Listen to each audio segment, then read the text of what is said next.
ইন্দোরের প্রত্যুষ সবসময় দুটি বিপরীত চেহারা নিয়ে জেগে উঠত, যেন শহরের হৃদয় দুই ভিন্ন দুনিয়ার মেলবন্ধনে বাধা পড়ে নিজেকে প্রকাশ করছে। একটি চেহারা ছিল সেই বিশাল প্রশস্ত রাস্তা, জমজমাট বাজার আর আকাশ ছোঁয়া অট্টালিকাসমূহের জগৎ, যেখানে মানুষ তাদের দৈনন্দিন শুরু করত স্বাচ্ছন্দ্য আর সুনিপুণ পরিকল্পনার সঙ্গে। দ্বিতীয় চেহারাটি ছিল সেই নিচু ফুটপাত, প্রাচীন দেওয়াল আর ধুলোবালি মাখা শুরু গলিগুলোর রাজ্য, যেখানে প্রতিদিন সকালবেলায় মানুষ জেগে উঠত এই একটি ভয়ঙ্কর চিন্তা নিয়ে যে আজ সন্ধে পর্যন্ত তাদের পেট ভরবে কিনা। কিন্তু এই দুই চেহারার মধ্যবর্তী স্থানে লুকিয়ে ছিল এক অদ্ভুত তৃতীয় জগৎ, যা খুব কম মানুষেরই নজরে পুরোপুরি ধরা পড়ত। সেই জগতেরই একটা অংশ ছিল অর্জুন, যে বয়সে ২৭-২৮ বছরের একজন যুবক ছিল। অর্জুনের শৈশব কোনো ঘরের ছায়ায় নয়, বরং শহরের নির্মম হাওয়ায় কেটেছিল। সে মায়ের কোলের বদলে মন্দিরের সিঁড়ি দেখেছিল, বাবার কাঁধের বদলে বাস স্ট্যান্ডের লোহার বেঞ্চ অনুভব করেছিল। অনেক ছোট ছিল সে, তখনই কোনো এক অসুখ আর দারিদ্র্য তার আপনজনদের তার কাছ থেকে কেড়ে নিয়েছিল। তারপর থেকে তার জগতের কোনো স্থায়ী দরজা রইল না। কখনো সে স্টেশনের প্ল্যাটফর্মে ঘুমত, কখনো কোনো বন্ধ দোকানের শাটারের পাশে, কখনো মন্দিরের পেছনের দেওয়ালে পিঠ ঠেকিয়ে। খিদে ছিল তার সবচেয়ে পুরনো সাথী, আর অনিশ্চয়তা তার সবচেয়ে সত্য পরিচয়। কিন্তু অর্জুনের জীবনে একটা জিনিস এমন ছিল যা কখনো ভাঙেনি: পড়ার ইচ্ছে।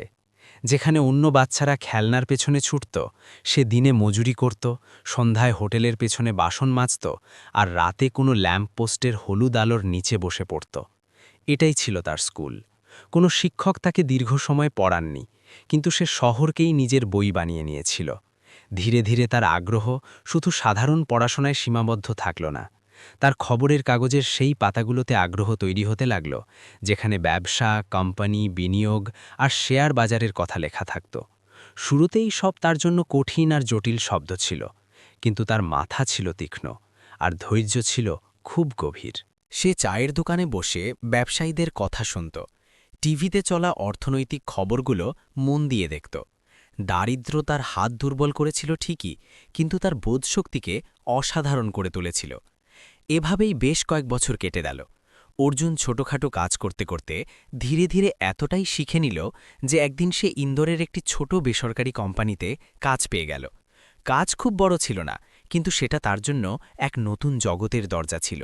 সেখানে ফাইল সামলাতে সামলাতে, কাগজ পৌঁছে দিতে দিতে আর বড় মানুষদের কথাবার্তা শুনতে শুনতে সে ব্যবসার আসল চাল বুঝতে শুরু করল। কোম্পানির কিছু লোক তার বুদ্ধিতে অবাকও হতো, কারণ একজন সামান্য কর্মচারী হয়েও সে লোকসান, ঝুঁকি, বিনিয়োগ আর বাজারের চাল নিয়ে এমন সব কথা ভেবে ফেলত যা অনেক শিক্ষিত লোকও ভাবতে পারত না।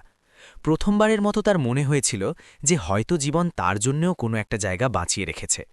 কিন্তু কপাল তার সামনে আশার প্রদীপ জ্বালাতে না জ্বালাতেই তাতে ফুঁ দিয়ে দিল। যে কোম্পানিতে সে কাজ করত তা হঠাৎ আর্থিক সংকটে ফেসে গেল। ভুল সিদ্ধান্ত, ঋণ আর ক্রমাগত লোকসান তাকে কয়েক মাসের মধ্যেই দেউলিয়া করে দিল। একদিন অফিস খুলল তো পরের দিন চিরকালের জন্য বন্ধ হয়ে গেল। চাকরি চলে গেল, বেতন আটকে গেল, আর যাদের সাথে সে প্রতিদিন বসত তারা সবাই নিজ নিজ পথে চলে গেল। অর্জুন আবার সেই রাস্তাতেই এসে দাঁড়াল যেখান থেকে সে চলা শুরু করেছিল। তফাৎ শুধু এতটুকুই যে সে আগের চেয়ে বেশি চুপচাপ হয়ে গিয়েছিল। এই দিনগুলোতে সুধা কাকি তার সাহারা হয়ে উঠলেন। সুধা কাকি প্রায় ৬০ বছরের একজন মহিলা ছিলেন, যার নিজের জীবনও সহজ ছিল না। রাস্তার ধারে তার একটি ছোট ঠেলাগাড়ি ছিল, যেখানে সকালে চা, দুপুরে সাধারণ জলখাবার আর সন্ধে পর্যন্ত টুকটাক খাবার বিক্রি হতো। আয় খুব বেশি হতো না, কিন্তু মনটা বড় ছিল। তিনি অর্জুনকে কখনো দয়ার নজরে দেখেননি, বরং আপন করে নিয়েছিলেন। অর্জুনও তার সাথে লেগে পড়ল। সে জল ভরত, বাসন তুলত, সবজি কাটত, ক্রেতাদের চা দিত, আর রাতে ঠেলা গোছাতে সাহায্য করত। এটাই ছিল তাদের ছোট্ট সংসার, যেখানে অভাব ছিল কিন্তু মনুষ্যত্ব বেঁচে ছিল। অর্জুন এখন সুধা কাকির সাথেই নিজের সময় কাটাত। সারাদিন সে খাটত, আর যখন কাজ একটু কমত তখন খবরের কাগজের বিজনেস পাতাটা আবার খুলে বসত। তাকে দেখে লোকে প্রায়ই একজন গরিব ছেলে ভেবে এগিয়ে যেত, কিন্তু যে একটু দাঁড়িয়ে তার সাথে কথা বলতো সে বুঝতে পারত যে এই যুবকের ভেতরে খিদের চেয়েও বেশি জ্ঞান জমা আছে। তবুও অর্জুন তার জ্ঞানকে কখনো অহংকার করেনি। তার ভেতরে এক অদ্ভুত নম্রতা ছিল, যেন জীবন তাকে সব শিখিয়ে দিয়েছিল। এক দুপুরে ইন্দোরের রোদ একটু বেশিই কড়া ছিল। রাস্তায় গরম ঝিলমিল করছিল, আর মানুষজন তাড়াতাড়ি নিজের কাজের দিকে ছুটছিল। ঠিক সেই সময় একটি চকচকে গাড়ি এসে সুধা কাকির ঠেলা থেকে একটু দূরে থামল। প্রথমে কেউ খেয়াল করেনি, কিন্তু একটু পরেই বোঝা গেল যে গাড়িটা খারাপ হয়ে গেছে।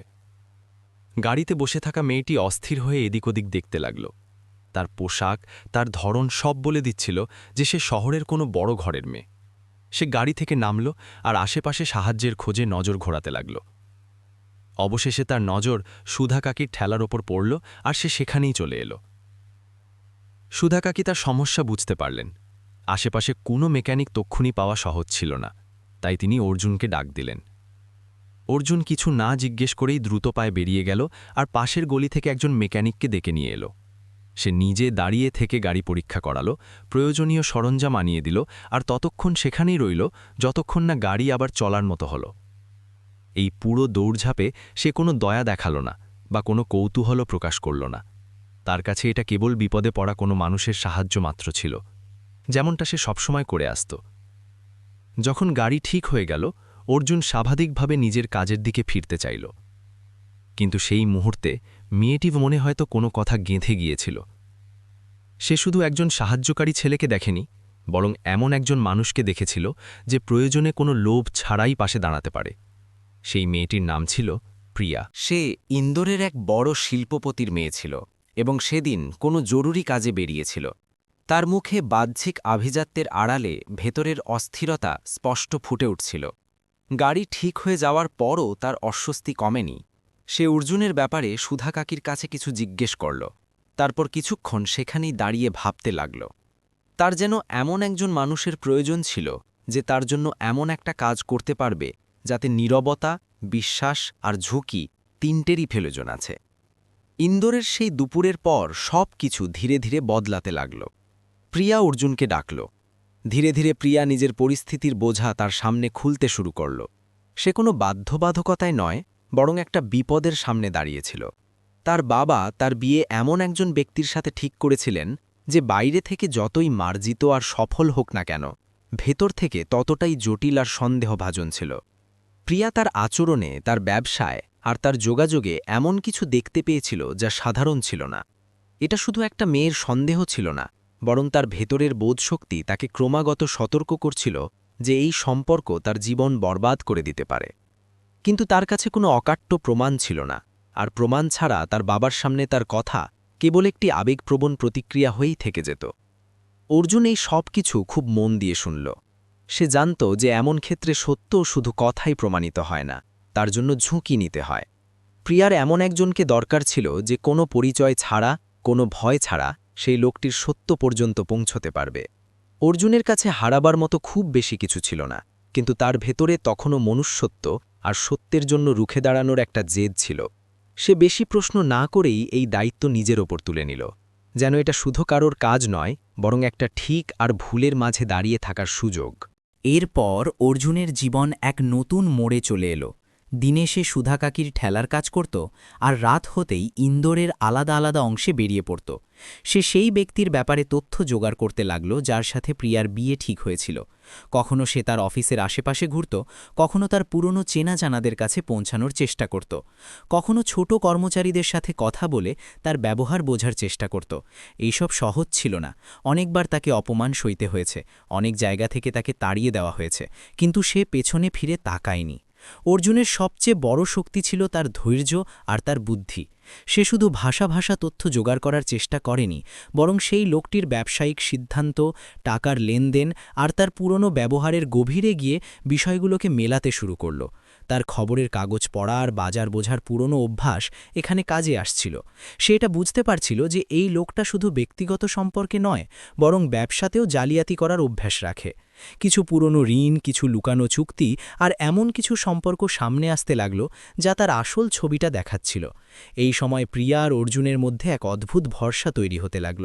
প্রিয়া প্রথমবার এমন কোনো মানুষের সাথে মিশছিল যে তার কাছ থেকে কিছু পাওয়ার আশা রাখত না। অর্জুন তার জন্যে কাজ করছিল, কিন্তু তার ব্যবহারে কখনো লোভ বা প্রত্যাশার ছাপ আসেনি।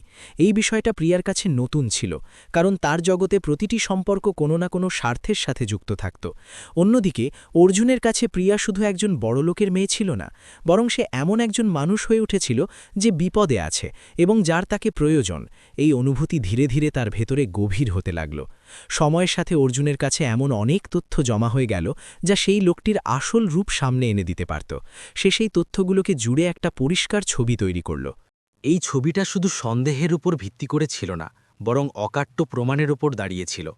সে জানত যে এই কাজ শেষ হতেই তার দায়িত্বও শেষ হয়ে যাবে, কিন্তু তার ভেতরে কোথাও এই আশাও ছিল যে এই কাজের পর হয়তো তার জীবনে কোনো বদল আসবে, হয়তো তাকে প্রথমবারের মতো কারোর সামনে একজন মানুষ হিসেবে চেনা হবে।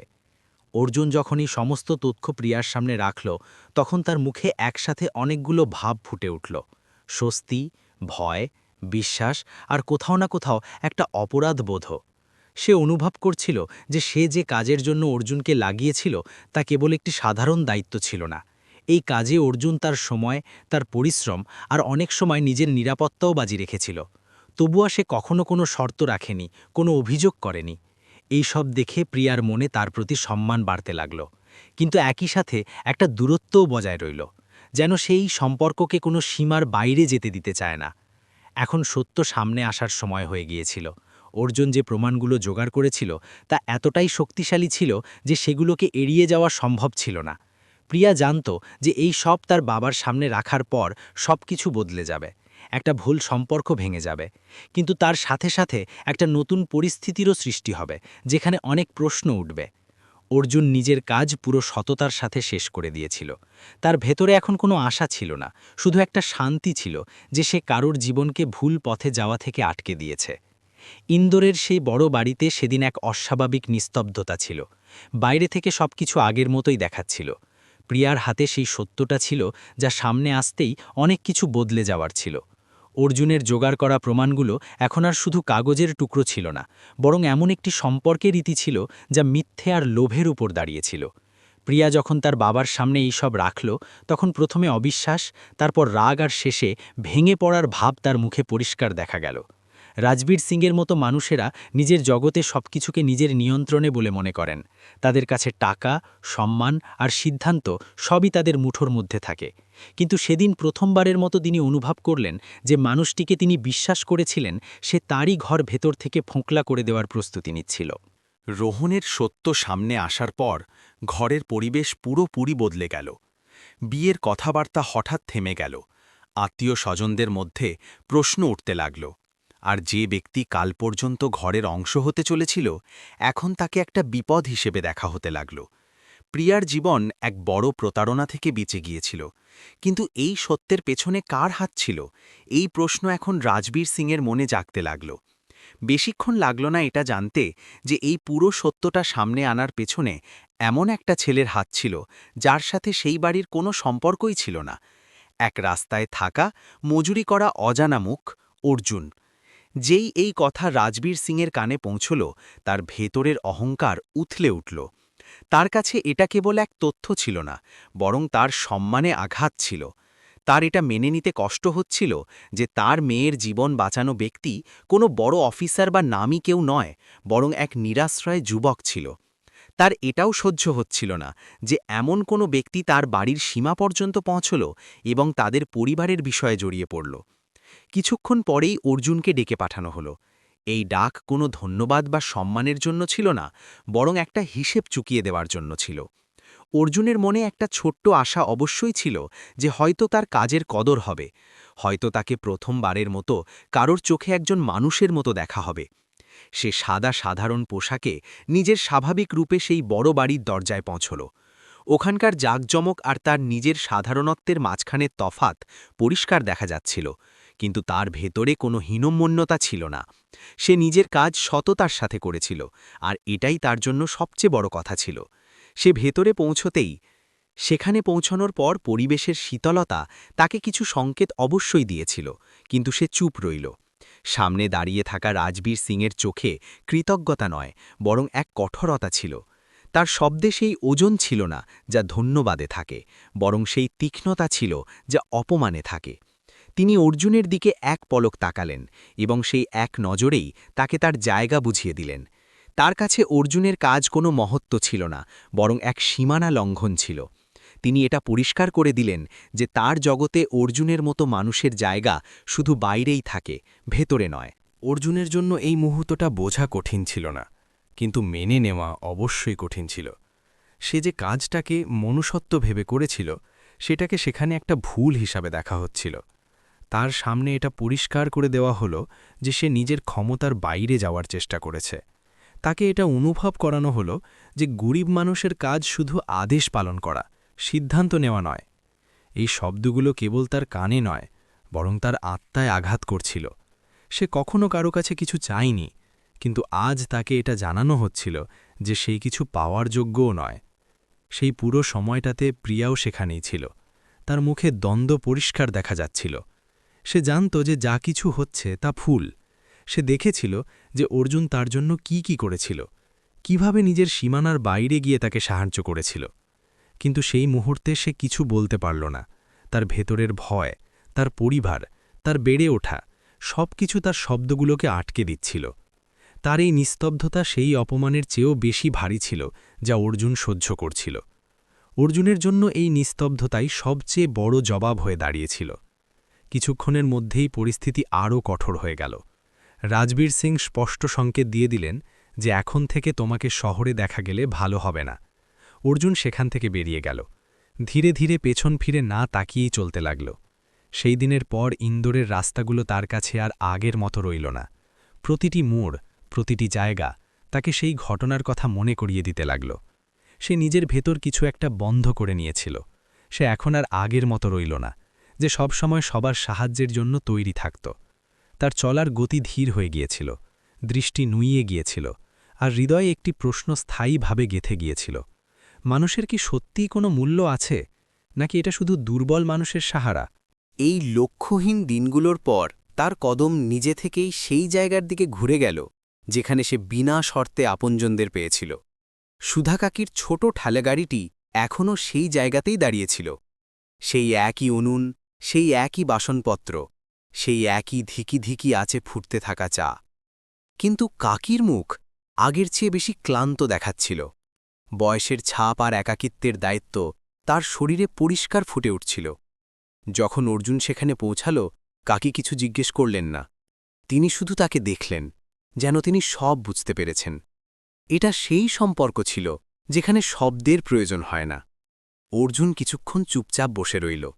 তার ভেতরে যে কষ্ট ছিল তা বাইরে আসার জন্য তৈরি ছিল না, কিন্তু লুকিয়েও থাকতে পারছিল না। সুধা কাকি তাকে ধীরে ধীরে কাজে লাগিয়ে দিলেন। প্রথমে জল ভরা, তারপর বাসন পরিষ্কার করা, তারপর চা বানানো। ছোট ছোট কাজের মাঝে তার ভেঙে যাওয়া ছন্দ আবার জোড়া লাগতে শুরু করল। কাকি তাকে বোঝাননি, উপদেশ দেননি, বরং তাকে কাজে ব্যস্ত রেখে ধীরে ধীরে তার জীবনকে আবার পথে আনতে লাগলেন। অর্জুনও বুঝতে পারছিল যে এটাই একমাত্র রাস্তা যেখান থেকে সে আবার ঘুরে দাঁড়াতে পারে। কিছুদিনের মধ্যে অর্জুন ঠিক করে নিল যে এখন সে শুধু কাকির সাহারা হবে না, বরং এই ছোট ঠেলাটিকে একটি মজবুত ভিত্তিতে পরিণত করবে। সে নিজের অভিজ্ঞতা আর জ্ঞানকে কাজে লাগিয়ে ভাবতে শুরু করল। সে দেখল যে আশেপাশে মজুর, ড্রাইভার আর ছোট দোকানদারদের ভিড় থাকে, যাদের সস্তা আর ভালো খাবার দরকার। সে কাকির সাথে কথা বলে ঠেলাটিকে একটু বড় করার কথা ভাবল। ধীরে ধীরে তারা মিলে একটি ছোট ধাবা তৈরি করল। কিছু পুরনো বেঞ্চ, একটি বড় উনুন, আরও কিছু বাসন, এটাই তাদের নতুন জগৎ হয়ে উঠল। এই ধাবাটি শুধু উপার্জনের উপায় ছিল না, বরং অর্জুনের কাছে নিজের হারানো পরিচয়কে আবার ফিরে পাওয়ার মাধ্যম হয়ে উঠল। সকাল থেকে রাত পর্যন্ত সে না থেমে কাজ করত। সে নিজে সবজি কাটত, রান্না করত, গ্রাহকদের খাবার দিত এবং শেষে বাসনও পরিষ্কার করত। তার পরিশ্রমের মধ্যে এক অদ্ভুত শান্তি ছিল, যেন সে প্রতিটি কাজের সাথে নিজের ভেতরের কষ্টকে একটু একটু করে বাইরে বের করে দিচ্ছে। সুধা কাকিও তাকে দেখে সন্তুষ্ট ছিলেন। তিনি জানতেন যে এই ছেলেটি ভেঙেছে ঠিকই, কিন্তু শেষ হয়ে যায়নি। ধীরে ধীরে সেই ধাবার নাম হতে লাগল। মানুষ শুধু খাওয়ার জন্য নয়, বরং সেই সারল্য আর সততার জন্য আসতে লাগল, যা সেখানে অনুভব করা যেত। অর্জুন প্রতিটি গ্রাহকের সাথে সমান ব্যবহার করত, সে মজুর হোক বা কোনো ছোট ব্যবসায়ী। তার ব্যবহারে এখনও সেই মনুষ্যত্ব ছিল, কিন্তু তাতে এখন একটা দূরত্বও যুক্ত হয়েছিল। সে কারো খুব কাছাকাছি আসত না, বা কাউকে নিজের সম্পর্কে বেশি কিছু বলত না। সে নিজের ভেতরে এক দেওয়াল তুলে নিয়েছিল, যা সে কারো জন্য খুলতে চাইত না। সারাদিনের কাজের পর যখন রাত গভীর হতো আর ধাবা ধীরে ধীরে খালি হয়ে যেত, তখন অর্জুনের অন্য রূপ সামনে আসত। সে আবার সেই খবরের কাগজ তুলত, বাজারের খবর দেখল, আর চুপচাপ বসে শেয়ার বাজারের ওঠানামা বোঝার চেষ্টা করত। তার এই শখ এখন অভ্যেসে পরিণত হয়েছিল। সে গ্রাহকদের কথাবার্তা থেকেও অনেক কিছু শিখত। অনেক সময় ধাবায় কিছু ব্যবসায়ী বা বিনিয়োগের সাথে যুক্ত মানুষ চলে আসত এবং নিজেদের মধ্যে বাজারের কথা বলত। অর্জুন চুপচাপ তাদের কথা শুনত, এবং যখন কখনো কোনো প্রশ্ন তার সামনে আসত, সে খুব সাধারণ ঢঙে নিজের মতামত দিয়ে দিত। ধীরে ধীরে এই কথা ছড়িয়ে পড়ল যে এই ধাবা চালানো ছেলেটি বাজারের গভীর জ্ঞান রাখে।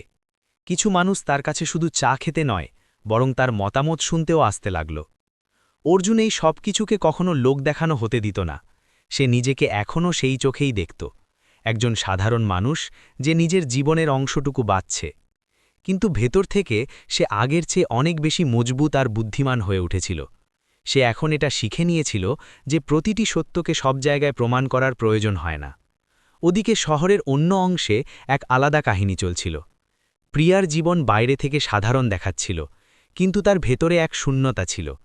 যে ঘটনায় সে নিজের নিস্তব্ধতার কারণে একজন সত্য মানুষকে হারিয়েছিল, তা বারবার তার মনে ফিরে আসত। সে নিজের কাজে নিজেকে ব্যস্ত রাখার চেষ্টা করল, কিন্তু প্রতিটি সফলতার মাঝে সে এক অপূর্ণতা অনুভব করত। সে জানত যে সে যা হারিয়েছে তা শুধু একজন মানুষ নয়, বরং একটা বিশ্বাস ছিল। অর্জুনের জীবন এখন এক নতুন ছন্দে চলছিল। সে নিজের কষ্টকে দুর্বলতা হতে দেয়নি, বরং তাকে নিজের শক্তি বানিয়ে নিয়েছিল।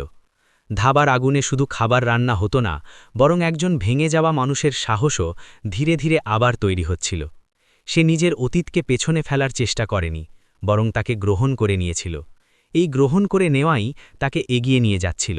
ইন্দোরের বাণিজ্যিক মহলে ধীরে ধীরে এমন এক খবর ছড়িয়ে পড়ল, যা বড় বড় মানুষের মুখের শান্তি কেড়ে নিয়েছিল। রাজবীর সিংয়ের কোম্পানি, যা বছরের পর বছর ধরে স্থিতিশীলতা আর সম্মানের প্রতীক মনে করা হতো, এখন তা ক্রমাগত পতনের দিকে এগোচ্ছিল। শেয়ার বাজারে তার দর ক্রমাগত নিচে নামছিল। বিনিয়োগকারীদের ভরসা ভাঙতে শুরু করেছিল, এবং ভুল সিদ্ধান্তের মালা কোম্পানির ভিত্তি নড়িয়ে দিয়েছিল। এই পতন হঠাৎ করে আসেনি, কিন্তু যখন এর প্রভাব পুরোপুরি সামনে এলো, ততক্ষণে পরিস্থিতি নিয়ন্ত্রণের বাইরে চলে গিয়েছিল। প্রিয়া এখন কোম্পানির কাজে সক্রিয়ভাবে যুক্ত ছিল, কিন্তু তার জ্ঞান আর প্রচেষ্টা এই সংকট রুখতে যথেষ্ট ছিল না। দিনের পর দিন কোম্পানির অবস্থা খারাপ হচ্ছিল। মিটিং হচ্ছিল, পরামর্শদাতা ডাকা হচ্ছিল, পুরনো বিনিয়োগকারীদের সাথে কথা বলা হচ্ছিল, কিন্তু প্রতিটি প্রচেষ্টা অসম্পূর্ণ প্রমাণিত হচ্ছিল। যাদের উপর আগে ভরসা করা হয়েছিল, তারাই এখন পিছিয়ে যেতে লাগল। এমন সময় কিছু অভিজ্ঞ মানুষ একটি নাম নিলেন, যা শুনতে অস্বাভাবিক ছিল, কিন্তু তাদের শব্দে বিশ্বাস ছিল। তারা জানালেন যে ইন্দোরে এমন এক যুবক আছে যার বাজারের চাল বোঝার অদ্ভুত ক্ষমতা আছে। সে কোনো বড় অফিসার নয়, বরং এক সাধারণ ধাবা চালানো ছেলে, কিন্তু তার জ্ঞান অনেক অভিজ্ঞ মানুষের চেয়েও বেশি গভীর। সেই যুবকের নাম ছিল অর্জুন। এই নাম শুনতেই প্রিয়ার ভেতরে যেন কোনো পুরনো ক্ষত আবার খুলে গেল।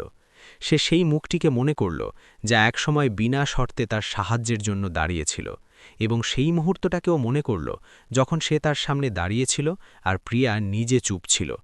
সে এটা অনুভব করল যে যে মানুষটিকে সে হারিয়ে দিয়েছে, সেই আজ তার ডুবন্ত জগতের একমাত্র সাহারা হতে পারে। এই অনুভূতি তার ভেতরে অনুশোচনার আগুনকে আরও বাড়িয়ে দিল। এখন তার কাছে সময় খুব কম ছিল, এবং বিকল্পও সীমিত ছিল। কিছুক্ষণ পরেই প্রিয়া সেই ধাবার ঠিকানা বের করল, যেখানে অর্জুন এখন নিজের জীবন কাটাচ্ছিল। সে সেখানে পৌঁছল যেখানে এক সাধারণ উনুন জ্বলছিল। কিছু লোক বসে খাবার খাচ্ছিল, আর সেই উনুনের কাছেই দাঁড়িয়ে এক যুবক পুরো একাগ্রতার সাথে নিজের কাজে মগ্ন ছিল। সে সেই অর্জুনই ছিল, কিন্তু এখন তার মুখে আগের মতো সারল্যের সাথে এক গভীর শান্তি আর দূরত্বও যোগ হয়েছিল। প্রিয়া কিছুক্ষণ দূর থেকে তাকে দেখতে থাকল। সে বুঝতে পারছিল না যে কিভাবে শুরু করবে, কিভাবে সেই মানুষের সামনে দাঁড়াবে যাকে সে একদিন বিনা কারণে হারিয়েছিল। প্রিয়া নিজের ভেতরের সাহস জুটিয়ে এগিয়ে যাওয়ার চেষ্টা করল। তার মনে অনুশোচনা ছিল, ভয় ছিল এবং এক আশাও ছিল যে হয়তো অর্জুন তার কথা শুনবে। কিন্তু অর্জুন তার দিকে তাকিয়েও নিজের কাজের গতি বদলাল না। তার হাত একইভাবে চলতে থাকল, যেন তার সামনে কোনো পরিচিত নয়, বরং একজন সাধারণ গ্রাহক দাঁড়িয়ে আছে। এই দূরত্ব কোনো রাগ থেকে নয়, বরং এক গভীর নিস্তব্ধতা থেকে তৈরি হয়েছিল। প্রিয়া নিজের মনের কথা বলার চেষ্টা করল, কিন্তু অর্জুনের নীরবতা তার প্রতিটি প্রচেষ্টাকে ধাক্কা না খেয়েই ফিরিয়ে দিচ্ছিল। এই নীরবতা শব্দের চেয়েও অনেক বেশি ভারী ছিল। কিছুক্ষণ পর প্রিয়া সেখান থেকে ফিরে গেল। তার কদম ভারী ছিল এবং মনে এক অদ্ভুত শূন্যতা ছিল। সে অনুভব করল যে বিশ্বাস সে একবার ভেঙেছিল তা ফিরে পাওয়া এতটা সহজ নয়। সে বাড়ি ফিরল এবং নিজের বাবার সামনে পুরো পরিস্থিতি তুলে ধরল। সে পরিষ্কার জানাল যে কোম্পানিকে বাঁচানোর জন্য এখন কোনো বড় নাম বা বড় টাকার নয়, বরং সঠিক জ্ঞানের প্রয়োজন, এবং সেই জ্ঞান অর্জুনের কাছে আছে। রাজবীর সিংয়ের জন্য এই কথা মেনে নেওয়া সহজ ছিল না। তার অহংকার তাকে অনেক সময় পর্যন্ত আটকে রাখল, কিন্তু কোম্পানির পড়ে যাওয়া অবস্থা তাকে বাধ্য করল যে তিনি তার পুরনো চিন্তাভাবনা একদিকে সরিয়ে রেখে বাস্তবকে মেনে নেন। অবশেষে সেই দিন এলো যখন রাজবীর সিং নিজেই সেই ধাবা পর্যন্ত পৌঁছালেন। সেই ব্যক্তিটি যিনি একদিন সেই যুবককে নিজের বাড়ি থেকে ধাক্কা দিয়ে বের করেছিলেন, এখন তার সামনে দাঁড়িয়েছিলেন। এই দৃশ্যে কোনো নাটকীয়তা ছিল না, কিন্তু তার ভেতরে এক গভীর সত্য লুকিয়েছিল।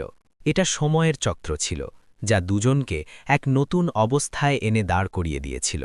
অর্জুন তাকে দেখল, কিন্তু তার মুখে না ছিল আশ্চর্য, না কোনো বিশেষ প্রতিক্রিয়া। সে এখন নিজের ভেতরে এতটাই স্থির হয়ে গিয়েছিল যে পুরনো মুহূর্তগুলো তাকে নাড়াতে পারছিল না। পরিস্থিতির গুরুত্ব এখন শব্দের ঊর্ধ্বে ছিল। রাজবীর সিংয়ের সামনে দুটি পথ ছিল, হয় তিনি নিজের অহংকার বজায় রাখেন এবং সব কিছু হারান, অথবা সেটা ছেড়ে সেই মানুষের কাছে সাহায্য চান যাকে তিনি কখনো সম্মান দেওয়ার যোগ্য মনে করেননি। এই সিদ্ধান্ত সহজ ছিল না, কিন্তু বাধ্যবাধকতা তাকে মাথা নত করতে বাধ্য করল। অর্জুন তাদের পরিস্থিতি বুঝল। সে এটাও বুঝল যে এরাই সেই মানুষ যারা তাকে অপমানিত করেছিল, কিন্তু তার ভেতরে এখন রাগের জায়গায় এক অন্য রকমের বোধশক্তি চলে এসেছিল। অর্জুন কোম্পানির অবস্থা বুঝতে সময় নিল না। সে বাজারের চাল, বিনিয়োগের ধরন আর কোম্পানির গত সিদ্ধান্তগুলোর বিশ্লেষণ করল। সে এমন সব পথ বাতলাল যা ঝুঁকিপূর্ণ ছিল, কিন্তু সঠিক সময় নেওয়ার সিদ্ধান্ত ছিল। তার পরামর্শে অভিজ্ঞতার চেয়ে জ্ঞান বেশি ছিল, এবং সেই জ্ঞানই ধীরে ধীরে পরিস্থিতি বদলাতে শুরু করল। কিছু সিদ্ধান্ত সাথে সাথে ফল দেখাতে লাগল। বিনিয়োগকারীদের ভরসা একটু একটু করে ফিরতে লাগল, এবং কোম্পানির পতনের গতি থমকে গেল। এই প্রক্রিয়া সহজ ছিল না, কিন্তু সঠিক দিশা পাওয়া গিয়েছিল। কোম্পানি ধীরে ধীরে স্থিতিশীল হতে লাগল। রাজবীর সিং প্রথমবারের মতো অনুভব করলেন যে আসল শক্তি শুধু ধনে নয়, বরং সঠিক চিন্তা আর সঠিক সময় নেওয়া সিদ্ধান্তের মধ্যে থাকে। প্রিয়ার ভেতরেও এক আলাদা রকমের শান্তি এলো, কিন্তু তার সাথে এক গভীর যন্ত্রণাও ছিল।